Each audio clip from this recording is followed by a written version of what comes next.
On va prendre tout de suite la direction d'Aix-en-Provence, où le procureur de la République a tenu il y a à peine une heure une conférence de presse sur l'affaire du petit Émile. Les 4 gardés à vue, membres de la famille, ont été relâchés ce matin. Pas de charge, aucune charge retenue contre eux. On va parler de tout cela avec notre envoyé spécial sur place, Gilles Papin. Gilles, vous avez suivi cette conférence de presse du procureur. Qu'est-ce qu'on en retient ?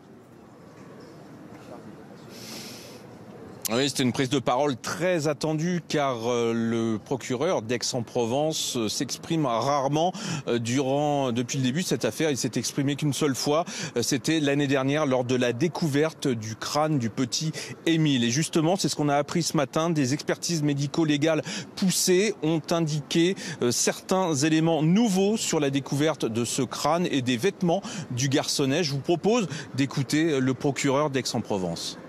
Les expertises réalisées sur une durée de plusieurs mois permettent désormais de considérer que les vêtements et les ossements retrouvés ont été transportés et déposés peu de temps avant leur découverte.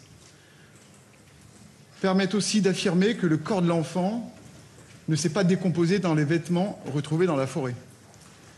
Permettent de considérer l'hypothèse que le corps n'est pas demeuré au même endroit et dans le même biotope au cours du processus de décomposition et qu'il n'a pas été enfoui. Et enfin, de caractériser la présence sur le crâne découvert de stigmates anatomiques évocateurs d'un traumatisme facial violent. Vous aurez compris donc que les expertises introduisent la probabilité de l'intervention d'un tiers dans la disparition et la mort d'Émile Soleil. Alors concernant les gardes à vue, le procureur s'est aussi exprimé dessus.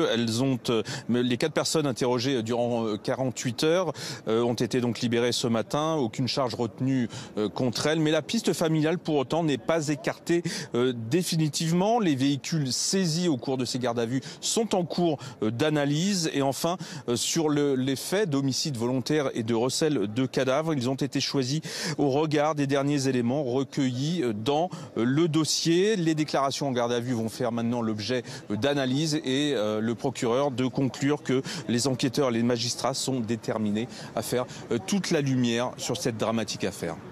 Merci beaucoup Gilles pour toutes ces précisions depuis Aix-en-Provence, donc où s'est tenue cette conférence de presse du procureur sur l'affaire du petit Émile.